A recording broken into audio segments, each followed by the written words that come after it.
it's this big balancing game, right? Because you want them, like they say, the mom loves you for who you are today, and the dad loves you for what you can be tomorrow.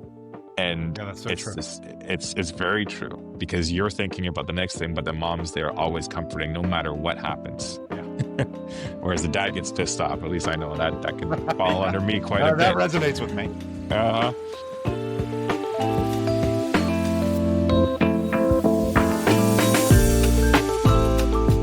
Welcome back to Raising Men. Now, Damian Gomes, my guest today, is a father, a technologist, and the founder of a company called Automation Watchdog.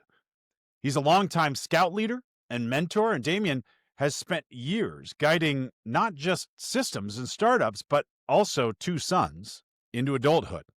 Now, from navigating the challenges of remote schooling during the pandemic to helping his boys chart their own paths, one into coding and AI and the other through community and structure, Damian's story is one of leadership, patience, and learning to let go. Today, he's channeling those same lessons into building a company with his son, blending fatherhood and innovation in a way that's both practical and deeply human. Damian, thanks so much for being here today. It's an honor to have you on the podcast. Thank you, Shaun. It's a pleasure to be here, and appreciate taking the time and being able to share my story, and maybe others will relate or learn or come back and tell me, here's some other things you should try. Any help? That's fantastic. Yeah, that's a perfect attitude. Now let's talk. I want to talk about the Boy Scouts. That's such a central part of your life. How did you get involved as a scout leader, and why did you do that, and what have you seen? What's the benefit in your view? So I got involved because of my kids. Basically, it actually started off when Vaughn was in grade 1.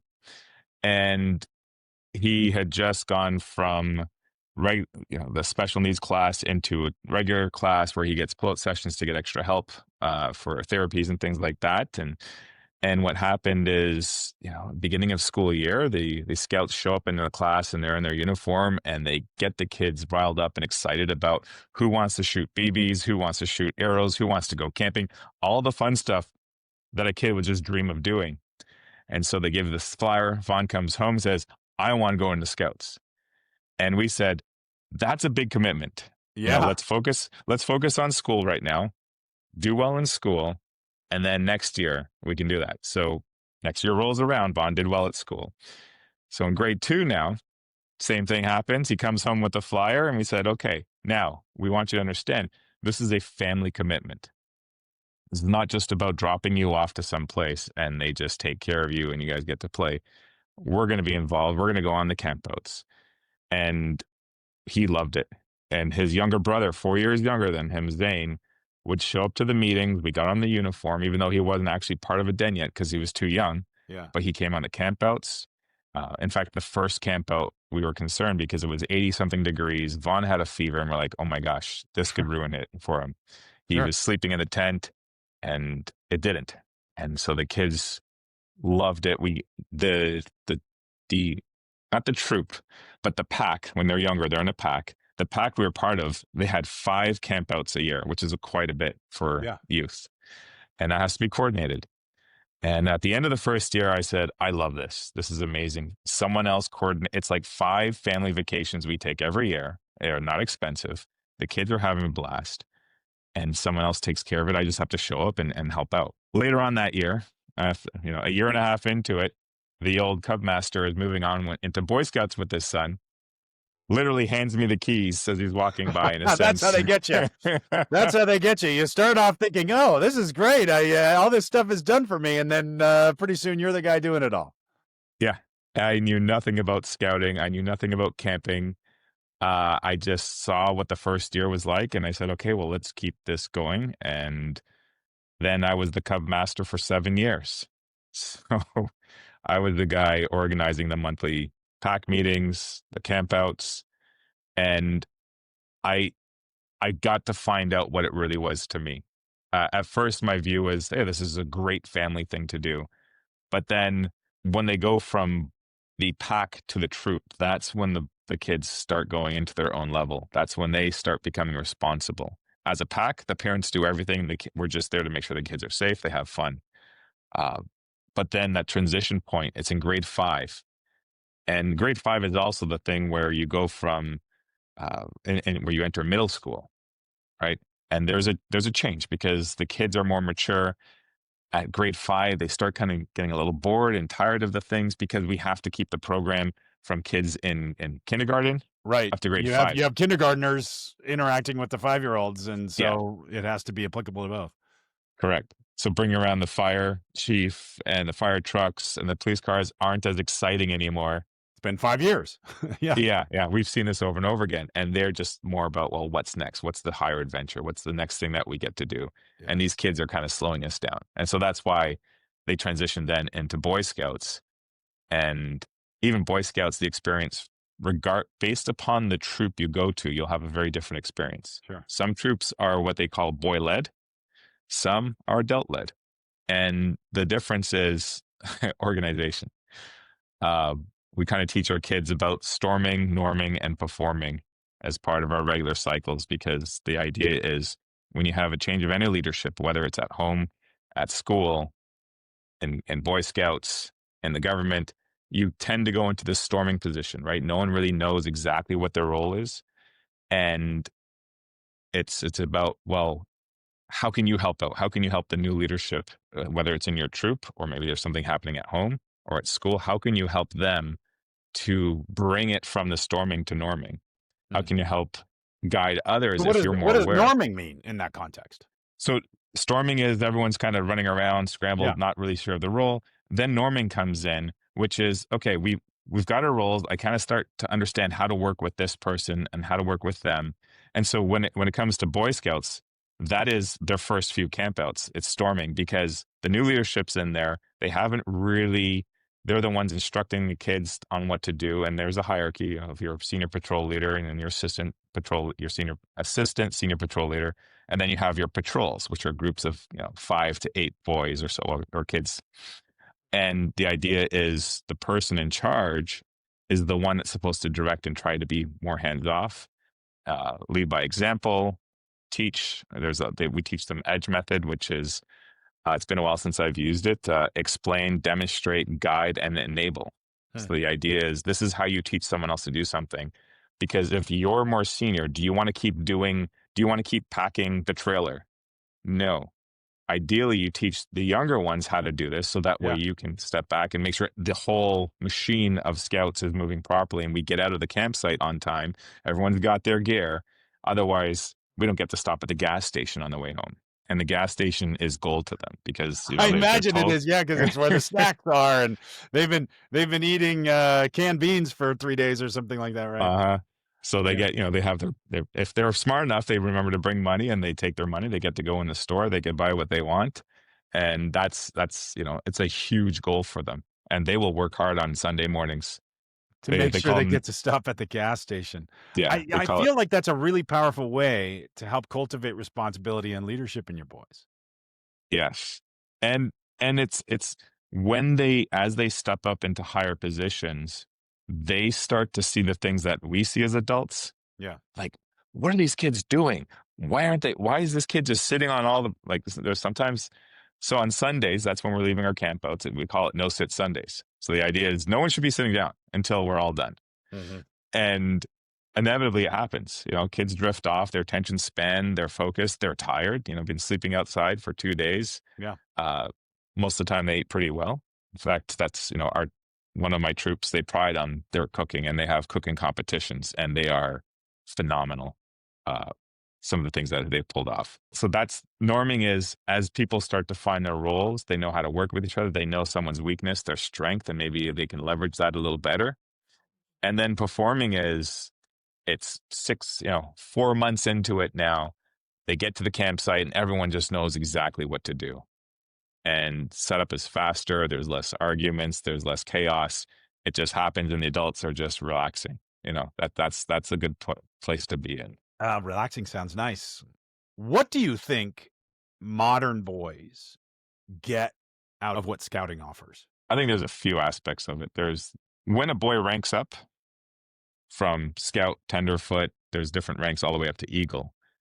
At the end of them, for them to finish their rank, they have to have a board of review. So there is about 3 or plus adults in a room with the scout, and it's kind of a review of what you've accomplished in your rank.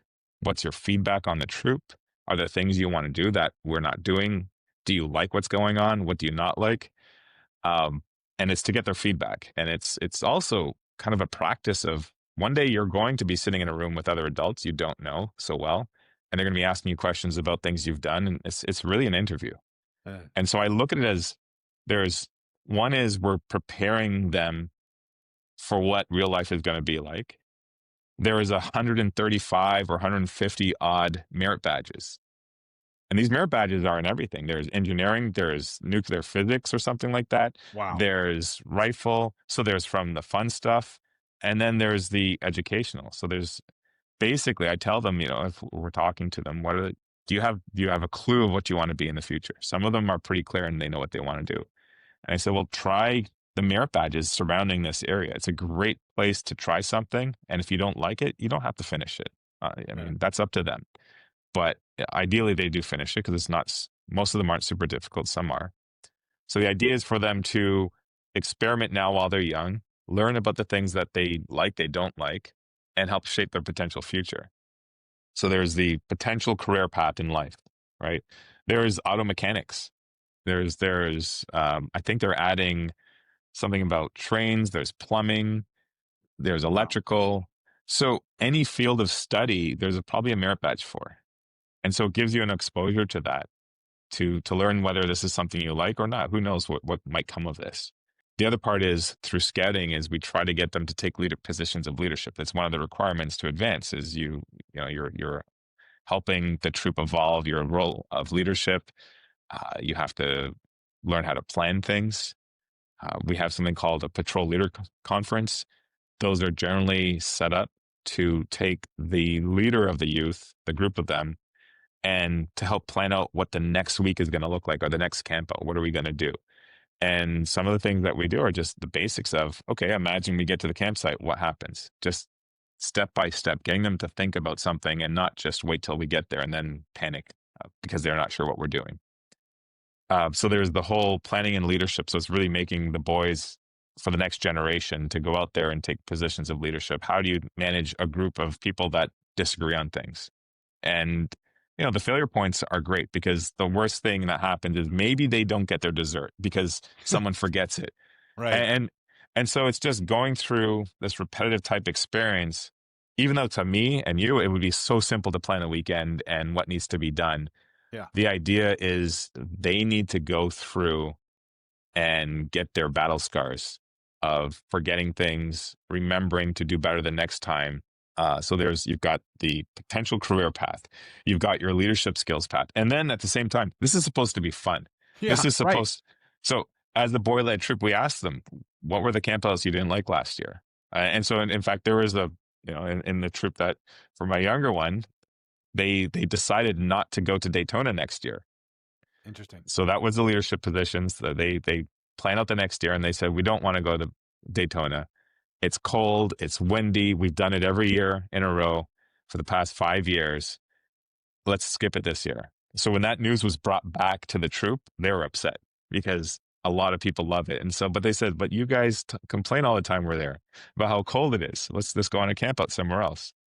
So these are the things that they have to learn to deal with. Yeah. The adults, we stay an arm's length away from them. So we set up our campsite here. They're our neighbors. We can hear if something's going on, but the goal is they are the ones that manage themselves. If we hear something, we generally have an adult just step over there, but we don't go and try to address the problem directly. You go through the hierarchy. You go through the senior patrol leader and you tell him, this doesn't look like this is right. What are your thoughts? Try to guide them. Okay, now let's see them go handle it. And that's what I like about it is it's a chance for them to really figure things out and give them independence. Yeah. I feel like life used to be harder. 100 years ago, life used to be harder. Certainly, even 20 years ago, life used to be harder. It feels like when we grew up, childhood was a little bit more difficult than it was today. That's what it feels like, and maybe that's not true. Well, it was difficult in different ways, right? Correct. Yeah. And the challenges are different now.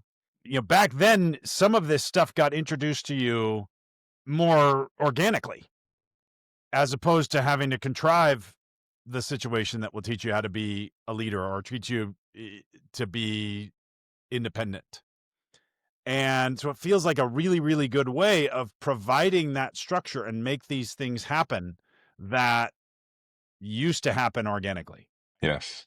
And when I first started with the troop, I said, man, what the heck are they doing? Like, why don't they just get a list? Why not just, this is what I would do. This is what I did when I became a Cubmaster is I didn't know what was going on.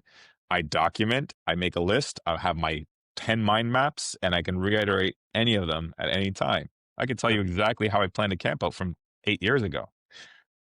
But then I realized the value of not just giving them the plan, right? If you give them the plan, what are they learning? Right.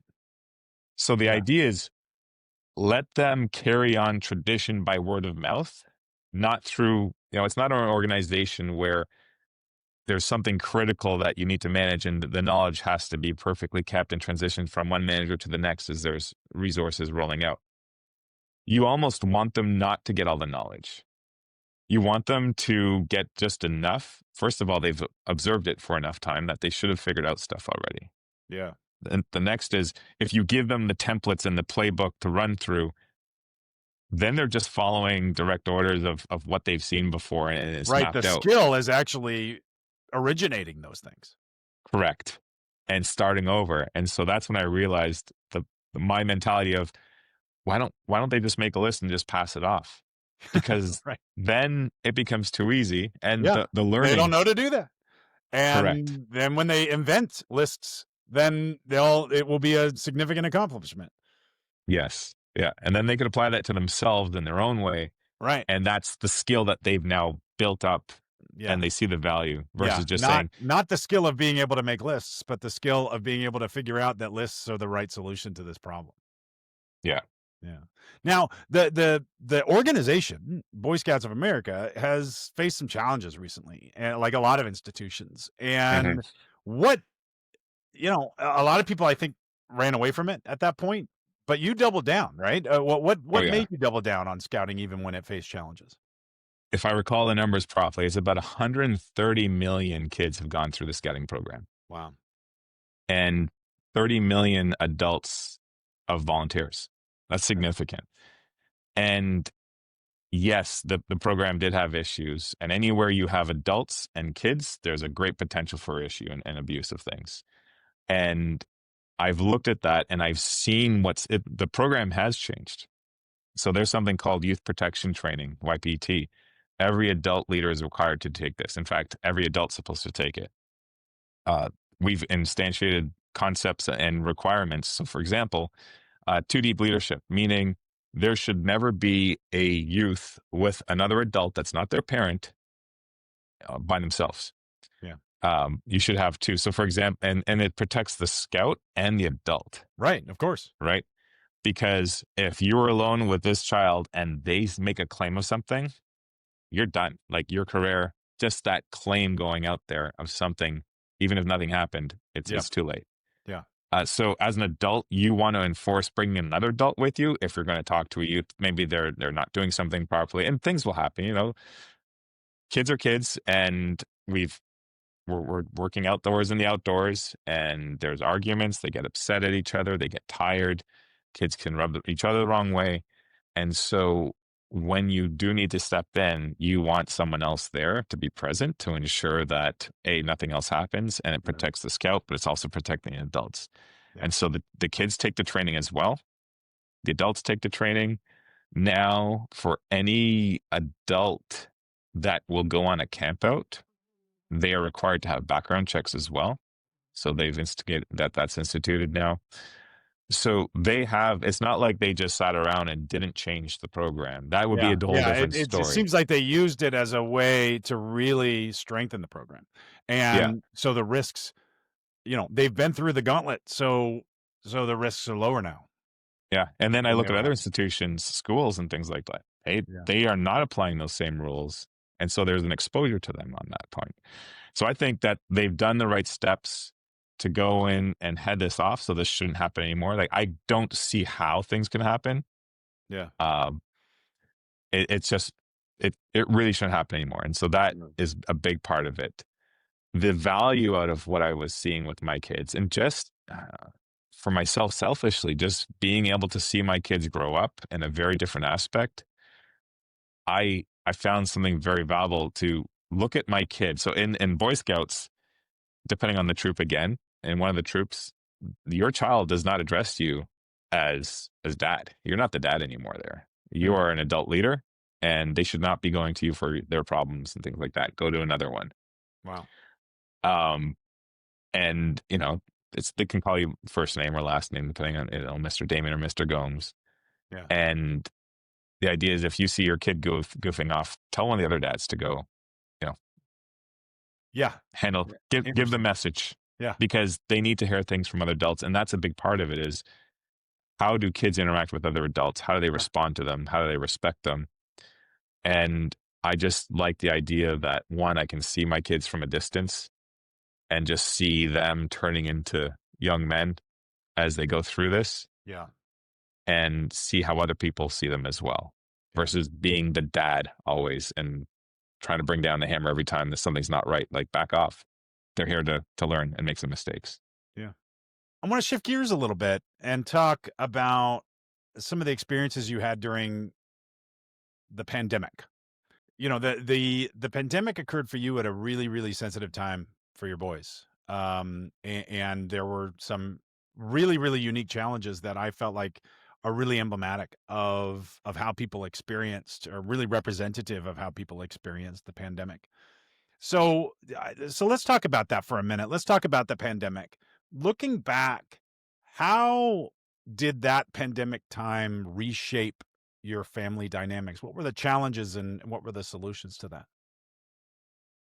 It was a big change. It all four of us were at home the entire time for all those years. And Yeah, it's so not like you live in a 20,000 square foot mansion, is it? no, no, two bedroom, two bath condo, and it's a little bit of cabin fever. Yeah, I can imagine. But we were in Florida, so there were some benefits to at least being able to go outside during the winter and Right. things like that. Um, I felt that the big shift was the immediate, they turned off school basically, and everyone went to school from home.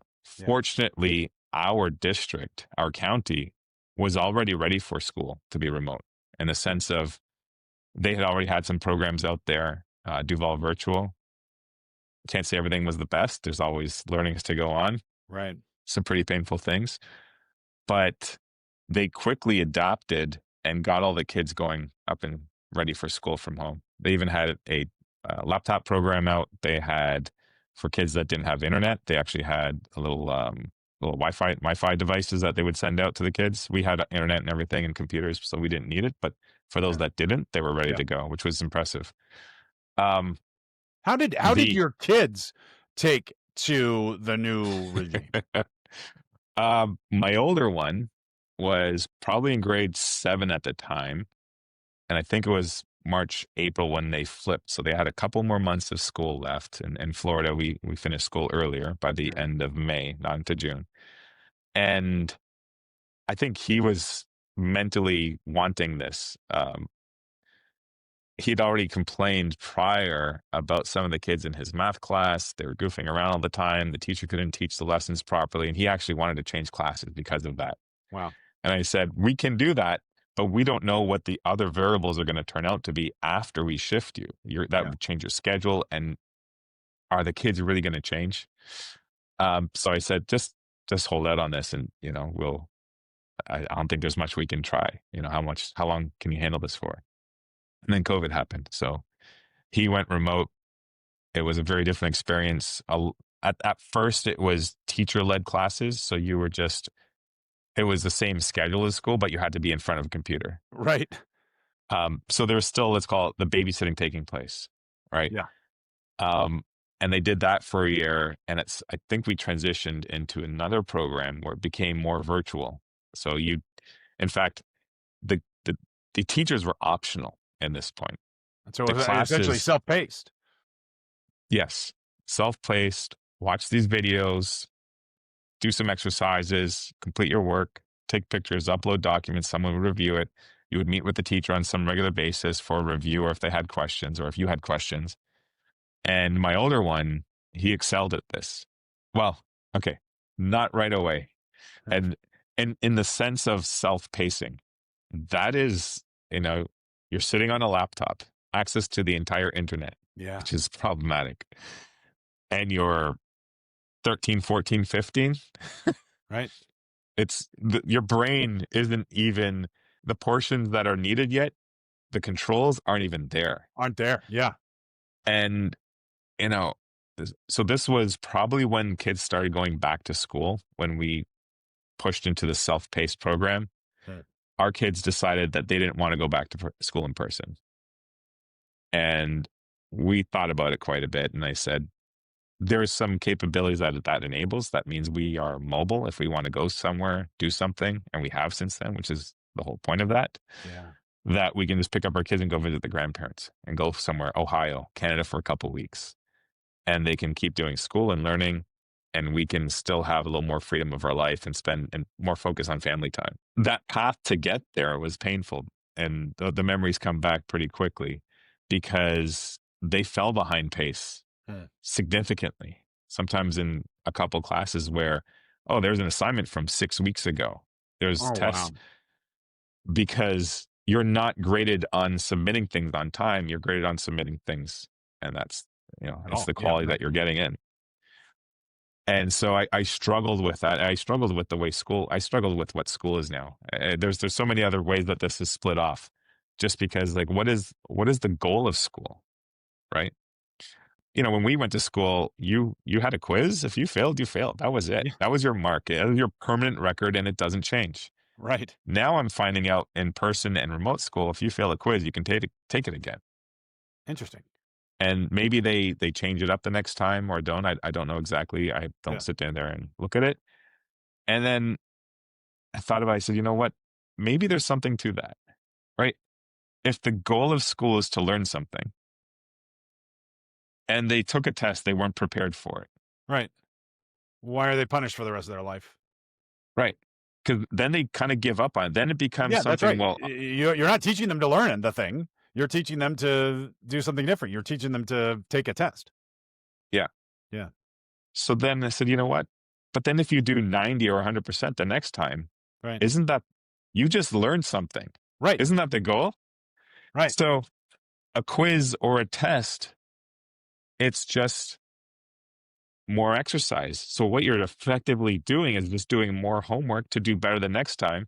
And they're giving you the opportunity to learn, engaging it differently versus holding you down and saying, well, that's your grade and you can never do better than this. Right. So at first, the idea of being able to retake a test was ludicrous to me because that's not how we were raised. And then I really thought about, well, what's the goal? And I said, if the goal is to get them to learn the material and to do better and to teach them that don't give up, I think that's kind of the right thing. Yeah. And excellence is failure, right? And if you're punishing failure, you're not letting them achieve excellence, are you? You Yeah. have to, and that's so wrong. It's crazy to think Yeah. about it that way. And it took me seeing them do better on their second or even third time because they're allowed up to 3 times for these things. Wow. Yeah. And so it's limited too. That's really brilliant. Now let's so you're talking about what during the pandemic that kind of triggered you to give your boys a different way of interacting with school, and one of them really took to it, right? And the other one really, really struggled. How would you have done that? I mean, so in one sense, the pandemic became a blessing for you. How do you think you could have made that happen without having to go through a global pandemic? That's that's a big challenge. So when the kids were young, my wife and I, we did think about doing homeschool. Mhm. It was really sitting there, but then we thought that's a big commitment. It is. Homeschool is different than virtual school. Homeschool is you are the teacher. You have Right. to find the program and the books. There's things online they can do as well. Um, but we were forced into it. And I think that helped us, it just pushed us over the edge, right? It was a new opportunity. And so how would you do this on your own? I mean, now that they've got, so Florida has, so first of all, Duval Virtual is one of Mhm. the programs, which I Yeah. had some, I didn't like exactly how everything worked there. Florida Virtual is another program. So there's multiple programs out there. So you've got probably your county and then your state. And then there's other programs out there that exist today. So if you actually wanted to jump into this and try it, you can, You can you can experiment with it without. absolutely, Yeah. you Yeah, can so even that might be a experiment. thing to try, and you find that your kids are wired, differently, and maybe it's suitable for one of them and not for the other. Yeah. And I so you can go on and probably take one class online, right? Mhm. And let them see if they like this. And if they liked it, then maybe that works better for them. Yeah. Some parents I've talked to, they said, "Oh, I can never let my kid do that." And it's like, well, mm, How do you know? maybe, maybe not, Yeah. right? Maybe the sitting in school for 7 or 8 hours a day doesn't work for them, and you think that the teacher's keeping them on task.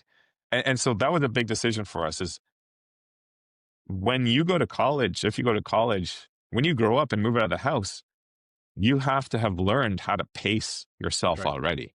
That's right. And so we said, I would rather them fail at home with us around to help them than And just discover keep they them don't have in, the skills when they get to college. yep, and fail there when you're paying thousands of dollars and it's a bigger impact. So that was our decision is I'd rather them now learn this than later on. And this is a hard skill to develop. Mhm. So at least we're around, we can see it. We can help shape it a little versus once they're at the house, they don't want to hear from you. In the sense of, you know, are you going to ask your kid how's your classes going for school, or is all your homework being submitted, and are you keeping up on your assignments? I know when I was 18, that's, you don't want to answer those questions. Oh, yeah, it's the worst. So, is that risk point, and I think the reward is worth it. And I'm hoping, and I'm seeing it, right? So our older one, he shrunk his school day to 3 hours from 8. What That's does he do amazing. with the other hours in the day? Well, it was all on the computer. Um, he he's built up over 2,500, 3,000 hours of flight sim training to the point where I paid for him to go on to his first discovery flight in a plane, and I paid a little extra sit in the back seat. I told him, talk to the instructor. Is this a discovery flight, which is really theirs? They just take you up and then they give you controls, and it's Right. like you're flying. Yeah, this was totally different. So Vaughn and the instructor talked. I told him, just give him a sense of what you know. And from talking to Vaughn, the instructor, I think he was joking, I hope, said, "Do you want to sit in the front?" I said, "No. You need to be beside him. I'm going to be in the back." Instead of the instructor, he was gonna let you sit in the front. That's Right. amazing. I'm like, he hasn't actually done this for real yet. You know that, right? Yeah. And so, they did the pre-flight inspection, and Vaughn's in the left seat, instruction on the right, I'm in the back, and Vaughn starts up the plane. He taxis it. He's never driven a car yet, but he taxis the plane. Wow. Instructor's hands off. And then Vaughn takes off the plane, full lift and everything. And I'm just like, oh my gosh. And he flew the entire flight. It was like a 45-minute flight, I think. Um, did the landing and everything. The instructor helped out 3 times about that. I saw him go and do some assists. I know one of them was on changing the throttle mixture, maybe, Okay. Yeah. or the Yeah. mixture. And that's when we're coming into land, and he explains that you have to change this, otherwise you can kind of go into a spin or something, and that's bad. And then on landing, he helped flare just to give that confident extra pull as we were coming down a touchdown. And his feedback was it was like flying with a private pilot, That's and just fascinating. Vaughn's second nature was keeping level, keeping the altitude, keeping the horizon, the heading, and everything correct without having to like him say stuff. And so Vaughn built up, 3,000 hours or so flight sim training. And then he spent thousands of hours coding, right? I had always pushed him a little extra beyond the classes that he had. He had to build some game. It was like the text-based games. Yeah, You're yeah. in a hallway, you can turn left or go right. So he was doing one for his class, and this was grade 6, 7. And Vaughn had his code. It was just like nested ifs, right? And I said, well, that works, but what if you want to change the story? That's going to be a pain. So I said, well, what if we can take that and put it into a file with the where are you, your options, and where it goes, kind of like jump to requests. And then you build the code that reads the file and just kind of parses through it step by step. And so I was always kind of pushing him to do a little more and make it more fun because it's coding. It should be fun. Yeah. And he took to it really well, to the point where, now we have our own business together. He's basically built most of the product called Automation Watchdog, and he's a full stack developer. We have conversations every day about, he wants to get off of Azure because he says, if we get 2 more bare metal servers at $130 a month, maybe separate them, we can throw on this cloud stack tool that will manage our own infrastructure. And then we can get way more power. We'll get 128 gigs of RAM versus paying for a couple nodes on Azure and the same price.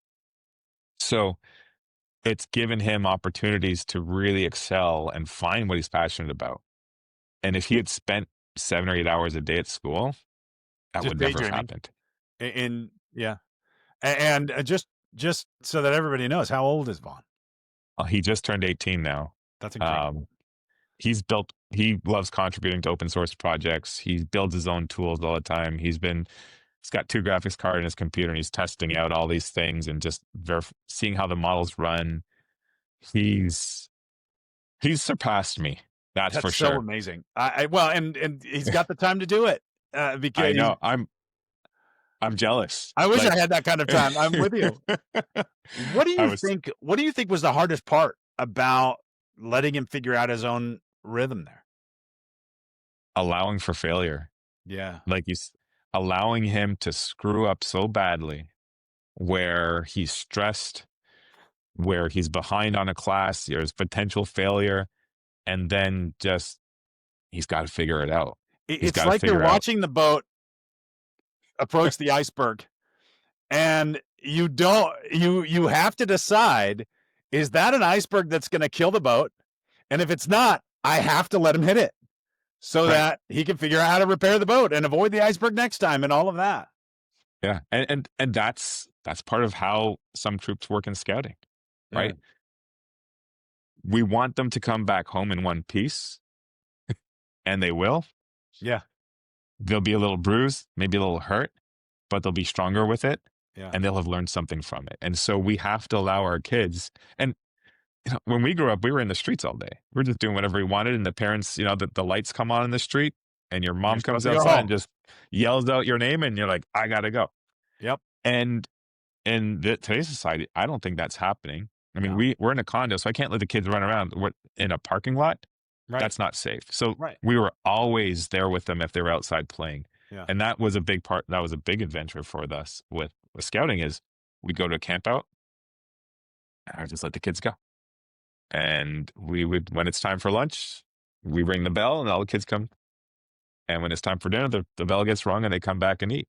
And then they play at night and it's in a safe enough environment. And that was a big thing is, wow, my kids definitely didn't grow up the same way I did. And I felt like they need a little bit of that adventure. That rope needs to get loosened. Yeah. And it's And not you just just have to scouting, but trust it's, that it's going to be okay. They can yeah. handle it. And that's the only way. And they have to explore the limits of their own comfort zone, but Mhm. at the same time, they're exploring the limits of your comfort zone too. Yeah. Now, my younger one, he was in virtual school longer and it's been harder on him. He hasn't found the passions just yet. There is some stuff there in the world of art and swimming. Um, but he's behind on school. In fact, just this week, my wife and I were talking. She says, because I got him this really nice laptop for his birthday, and it's got an NVIDIA graphics card, which means you can game on it pretty well, and which Yeah. means he games on it quite a bit. And it's again, it's that you've got the internet, you've got all these cool things in front of you, and then you have to do school, and school's kind of boring, and it's like I got to watch these videos, and I don't see the value in what I'm learning, and that's a whole other thing.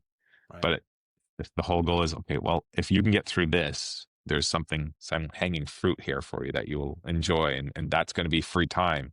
Mhm. Wouldn't it be better if you can get your school done in a couple hours a day, and then we can draw, we can do art projects, we could build stuff, we can engineer.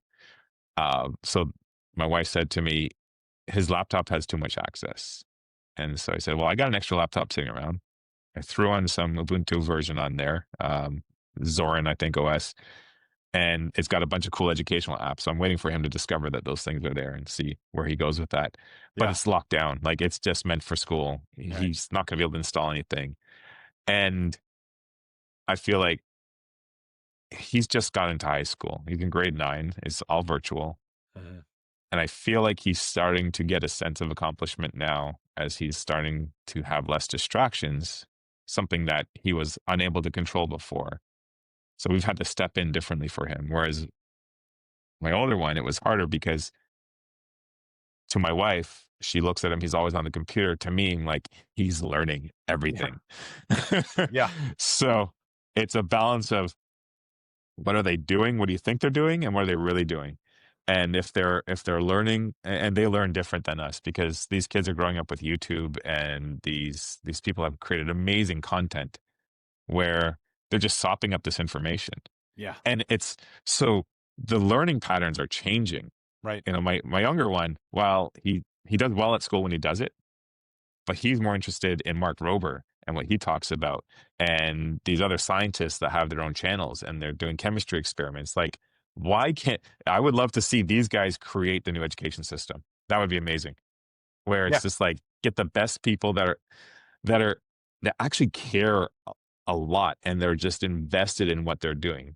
If you're learning from someone, is it better to learn from someone that learned this just to teach you, or from someone who's passionate about it and wants to get that passion to you and see your creativity in it? Yeah, and we have that opportunity now. Now, I mean, it used to be the case that the person at the front of the classroom was the only person you can learn from, but now we can learn from anyone in the world. Yeah. So there's Yeah. nothing stopping you at this point. Yeah. Yeah, it's so true. But then there's risks attendant to that too. I don't want him going down a rabbit hole on YouTube where it's, some crazy thing or something that's maladaptive for them. Yeah, which, the algorithm sits there and controls what's up next for them. Yeah. And it's hopefully there's new platforms that come out that are just say, this is just educational, then I'll pay for that. No question. No question. What do you hope your sons remember about this season of their life with you? I think I would like them to remember the kind of the bonds that are built, Uh, and hopefully the good ones. Because it's tough, when your kid's behind school multiple weeks and then the yeah. teachers are messaging you. And this happened for both of them. And, you get really upset, and then they're not listening to you because they just zone out and they're just focused on something else. Yeah. But I hope that they remember the the ability to try stuff that, while it's this big balancing game, right? Because you want them, like they say, the mom loves you for who you are today, and the dad loves you for what you can be tomorrow. And Yeah, that's so it's true. this, it's very true because you're thinking about the next thing, but the mom's there always comforting no matter what happens. Yeah. Whereas the dad gets pissed off. At least I know that can fall Yeah. under me quite a That bit. resonates with me. Uh, and so I want them to remember and carry this on about giving the opportunity to go and try something and fail, because I feel like that's what they need to do, not just now, but forever.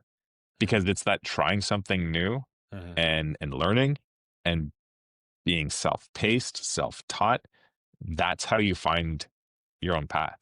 Because if you're continuously just being told what to study, what to do, right? Which is what most of school is. You get some electives here and there, but how Yeah. are they picking them, right? Maybe just because they want to do less work because they don't enjoy school already, or maybe because they are interested in this subject that they want to learn more about it.